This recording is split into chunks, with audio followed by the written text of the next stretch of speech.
Definitely bringing in one of the cool cats as we come back to halftime here on a Friday morning and headed out to talk now with Aaron Torres from the Aaron Torres Sports Podcast, Aaron Torres Media. Good morning, AT. You've been traveling around, man, but back home, where you been? I was back on the East Coast. In all seriousness, I was supposed to actually go to the southeast part of the country last weekend, and unfortunately with the first series of hurricanes canceled that, but wanted to shoot up to Connecticut. I'm from there originally. No, I'm not a fake UConn fan. I've been rooting for the Huskies since long before it was cool to do so. So, yeah, I was up in stores. I had a few work meetings, got a chance to see some family that I haven't seen in a minute. So it was good. It was good. You guys know how crazy life gets during football season. I can't travel as much because of the radio show, so it was good to get back east for a few days for sure. Well, it's been a good week, I think, for Arkansas to have their bye. Matt and I were just talking about how the team is mostly healthy, with the exception right now. The big question is Taylen Green, and I don't think we're going to know his availability until maybe just before the LSU game, or maybe when Arkansas gets the ball first, or the first time against LSU. Sure. But I got to say, Malachi Singleton's getting a lot of attaboys for the way that he, scored the winning touchdown and showed poise as a freshman. But I thought Taylen played his best game as a Razorback against Tennessee. Well, he was phenomenal, but I think to the first point that you made, Phil, that was my big takeaway, and I know you guys have had, now 6 days to dive into every possible angle on last Saturday, but it just felt like a great team win, and listen, I know Arkansas fans have been clamoring for a win like that forever. And it'd be one thing if Taylen Green just threw for 500 yards or Jaquinton Jackson broke a couple big runs. But, my big takeaway was it was a team effort. Backup quarterback winning drive, backup running back Braylon Russell making a couple big runs there. I didn't even realize this in real time, but the backup kicker making some kicks late in the game as well. Yeah. So, listen, you obviously want QB1 healthy for the home stretch and for what's frankly somehow an even tougher stretch than the part that you've already played, which may involve two college football playoff contenders with Texas A&M and Tennessee. You want QB1 ready to go, but that was kind of my big takeaway, just an all-around team win last Saturday against Tennessee. Man, it was a fun weekend in college football. Aaron, I want to get your thoughts on which win was bigger, Vanderbilt over Alabama, or the way Texas A&M handled Missouri? I think it's two different things. Vandy was just big because it's probably, I'm far from a Vandy expert, but probably the biggest win in school history. I think it's the first time they've ever beaten a number one team, or certainly since the 70s and all of our lives. But, the A&M thing, it was funny. I was just out in College Station with the Texas guys a few hours ago, and, that is a big win because you get Connor Wigman back healthy. And I think what it shows is if he is healthy, he adds another dimension to that team that frankly wasn't there even a week before when they played Arkansas. And so, listen, I wasn't the first person to say this, and I won't be the last, but, you look at the way that their schedule breaks. LSU at home, they beat LSU even in that 5-7 disastrous year a few years ago. They beat LSU at home in College Station. Texas is obviously going to be really tough. I think they're the best team that I've seen so far.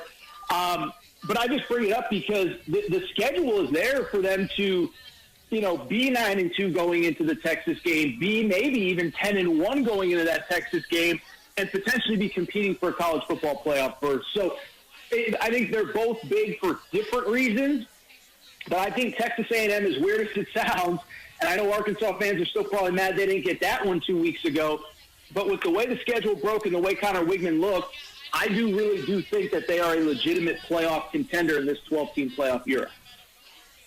I'm kind of fascinated to see how Tennessee and Alabama react this following week. I mean, you saw what happened with Georgia after their heartbreaking loss against Alabama. They went out and they whipped Auburn.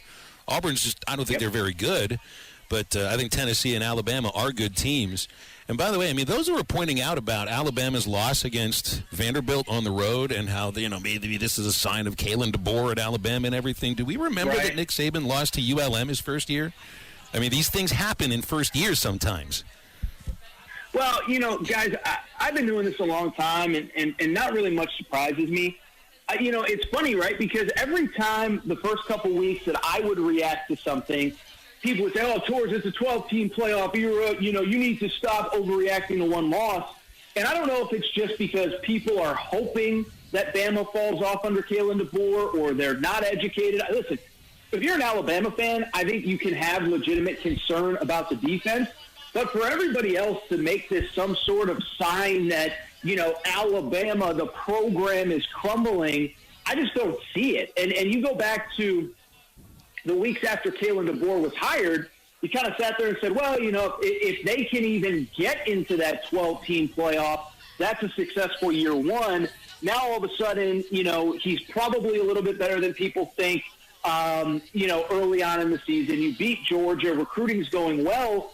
And I think there's a miscalculation of what this year was supposed to be. So I think maybe because of the Georgia loss, you thought that they were a legitimate national championship contender, or the Georgia win, they're a legitimate national championship contender. It's funny, even after the Georgia game, in my SEC Power Poll, I still had Alabama number 3. I still had them behind Texas and Tennessee based on the totality of their season. So I agree with you, Phil. I was kind of surprised to the reaction of that. And I don't know if, again, it's because people have Alabama fatigue, people are hoping that Alabama falls off or what. But we just know that one loss just doesn't mean what it once did, even last year, let alone, 10, 15 years ago. Hey, Aaron, there's a big one, Texas and Oklahoma. My question to you is, if Texas get past Oklahoma and Georgia, that's who they got the next 2 weeks, do they run the table in their first season and go have an undefeated conference in their first season in the SEC? Well, it's funny because, two different things is one, I said in the preseason, I said, I don't think anybody's going undefeated in this era of college football. But the counter to that is, I also heard all offseason from pretty much every other SEC fan base how easy Texas's schedule was. And I think it's certainly going to be in the conversation. Now, listen, those 2 late season home games, all of a sudden, what happened last time Texas came to Arkansas? We know what happened. It wasn't pretty from the Texas perspective. And then A&M Thanksgiving night, again, there could be for A&M a legitimate shot at a playoff berth. So I do think the Oklahoma rivalry is weird. 9 of the last 10 Red River rivalry games have been decided by 1 score or less. The only time it was a blowout was not only Venables' first year, but it was when Oklahoma was down to a third-string quarterback because of injuries. So one, you got to get through this week. Then you got to get through Georgia.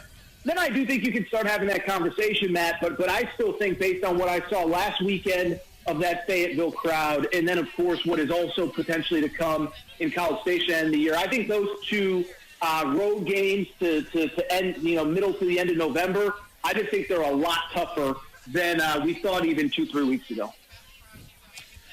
So you obviously know about these meetings that the SEC and the Big Ten athletic directors and the conference commissioners were a part of the last couple of days, and they took great pains yesterday to make a point that we're not to separate from the rest of college sports. But how about this fact here?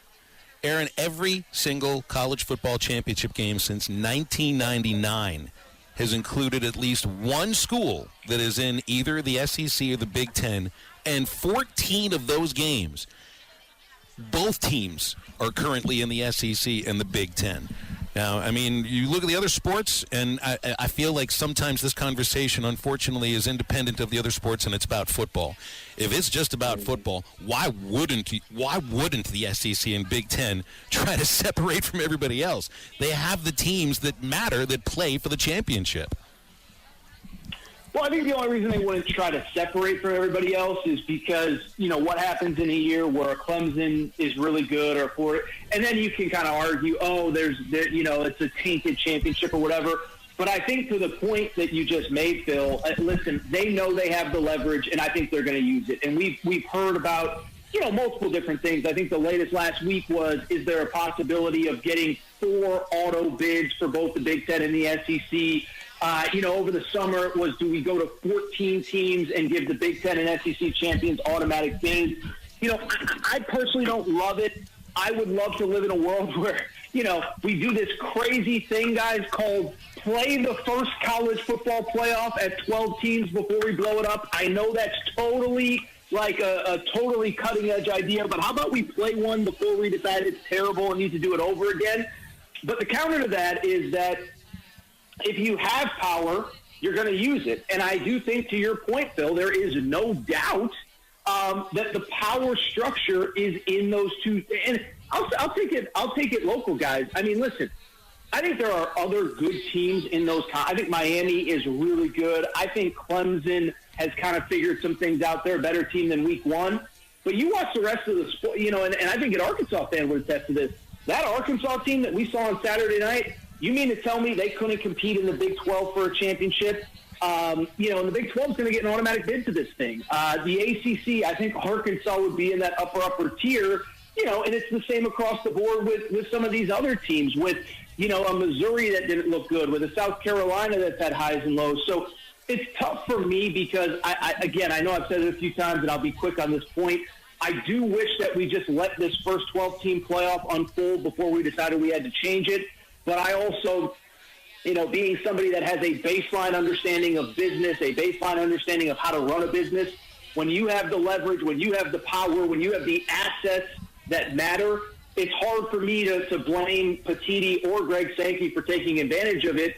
And that's certainly what I think not only is starting to happen with these meetings, but certainly is definitely going to happen here as we move forward. February 1st, they got TV for it in Lexington, 8 o'clock, ESPN. Nobody in Kentucky is calling this game Arkansas at Kentucky. They're calling it Calipari versus Kentucky. That's what they're calling it. Here in Arkansas, we're calling it the Hawks against the Cats. I thought they were happy to see Cal go, though. I thought they were happy to see Cal go. Why do they care when he's coming back? It's never good enough. No bigger than the Vandy game or the Ole Miss game, right? That's exactly right. Yeah, they can't act like they don't care. The comment section every time that I say anything positive about Cal is, we're happy he's gone. Now, the fact that you need to comment on it, I think speaks to it. But, I just thought he was just another coach, and he was out the door, and, next man up. And Mark Pope is, he's Phil Jackson. He's Phil Jackson and Red Auerbach and Rick Pitino all rolled into one. So, I'm excited, but I don't even know if they'll be able to sell tickets in that game for Kentucky because it's just another game on the schedule if you ask their fans. So I don't even know why we're talking about it, Phil. I'll be honest, I have no idea. I think you're right. It should have been a Tuesday game at 6 o'clock in the afternoon. That's absolute. Played at Memorial Coliseum, played at the volleyball arena. What do you wait? Save up for the big ones that matter. I mean, who is this Calipari guy? I've never even heard of him. What a bum. That's exactly what it sounds like when you're over there. AT, we'll leave it there. Have a great weekend. Always appreciate your time. Thank you. Guys, have a great weekend. And by the way, I know it's a very big game, and I'm excited for it February 1st. Thank you, guys. Appreciate you. Hopefully people understood the sarcasm. BetOnline is your number one source for all your betting needs. Get the latest odds, lines, and matchup reports for baseball, boxing, golf, and more. BetOnline continues to be the fastest and easiest way to place your wagers, including live betting and your favorite casino and card games available to play right from your phone. Head to the website or use your mobile device to sign up today and get in on the action. Remember to use our promo code BELIEVE, that's BLEAV, for your 50% welcome bonus on your first deposit. Bet online, where the game starts.